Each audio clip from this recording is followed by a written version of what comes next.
Good morning and welcome again to Renewed Faith Devotions as we're looking at the great influences of the faith. Yesterday I made a hint as to whom we're looking at now. And so we turn to Luke's Gospel, chapter 1, and I read from verse 1.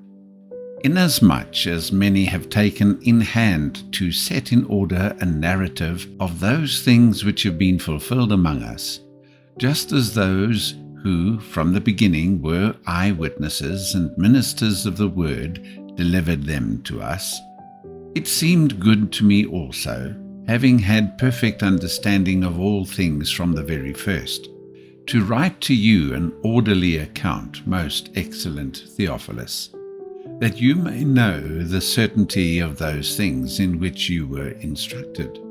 There was in the days of Herod, the king of Judea, a certain priest named Zacharias, of the division of Abijah. His wife was of the daughters of Aaron, and her name was Elizabeth. And they were both righteous before God, walking in all the commandments and ordinances of the Lord blameless. But they had no child, because Elizabeth was barren, and they were both well advanced in years. So it was that while he was serving as priest before God in the order of his division, according to the custom of the priesthood, his lot fell to burn incense when he went into the temple of the Lord. And the whole multitude of the people was praying outside at the hour of incense. Then an angel of the Lord appeared to him, standing on the right side of the altar of incense. And when Zacharias saw him, he was troubled, and fear fell upon him. But the angel said to him, "Do not be afraid, Zacharias, for your prayer is heard. Your wife Elizabeth will bear you a son. You shall call his name John. And you will have joy and gladness, and many will rejoice at his birth."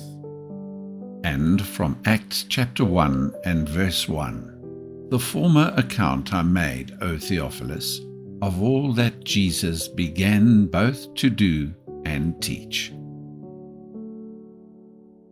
Luke was a doctor who accompanied Paul on one of his missionary journeys, and later, as we've read, became the author of both Luke's Gospel and the book of Acts. Luke dedicated both of these documents to the most excellent Theophilus, a name meaning loved by God. No one seems to quite know who Theophilus was. Some believe the reference to mean the Christian reader in general, and others believe it to refer to one of the early Christians whose name does not appear elsewhere in the New Testament. The strength of Luke's writings lies in the fact that he was an eyewitness to many of the events which he records, and that he collected much of his information from other eyewitnesses. I came across an interesting quote the other day, and it said this: "A great writer once said that the color of our eyes creeps into the nib of our pen." And by that he meant that our character flows out through what we write, and of course, the same principle applies to what we say. In all that Luke writes and says, Christ is clearly evident. So the question is this: is it the same with you?